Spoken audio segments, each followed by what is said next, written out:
আমার ছটা ভুড়ি বের হয়ে গেছে পেটে। আর যেটা আমার চাচা হয় এটা হচ্ছে এইখানে কবলে গেছে।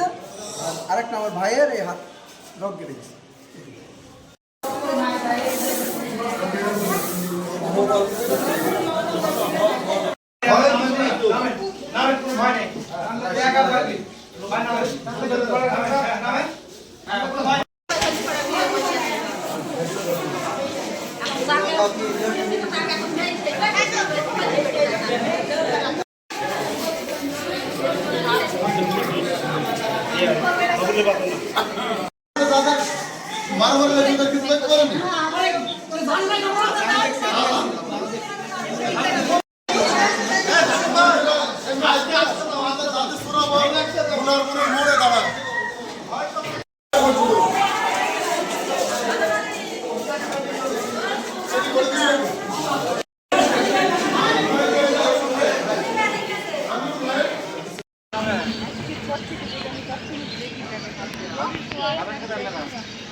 দালালকে পাবলিক খুঁজে বেড়াচ্ছি আমার তাড়াতাড়ি কি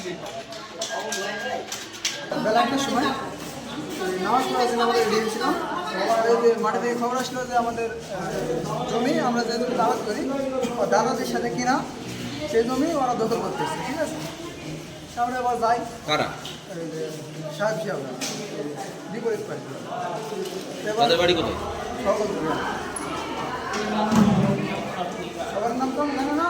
সাহেব সাহেব এদের ছেলে ছিল ছাত্র ভাই ওরা সবাই এসেছিলো। ওদের হাতে হাসি ছিল, অন্যান্য অস্ত্র ছিল। তারপরে আমরা যে যাই বলছি যে আমাদের জমিতে তোমরা কী করছো, ঠিক আছে। তারপরে ওরা বললো যে জমি আমাদের বেশিছে ও দাদারা ওরা এসে দাবি করছে আমাদের, তাহলে মানে কেউ তো এভাবে হাতাহাতিতে তারপরে আমার ছটা ভুড়ি বের হয়ে গেছে পেটে। আর যেটা আমার চাচা হয় এটা হচ্ছে এইখানে কবলে গেছে। আর আরেকটা আমার ভাইয়ের এই হাত রক কেটে গেছে।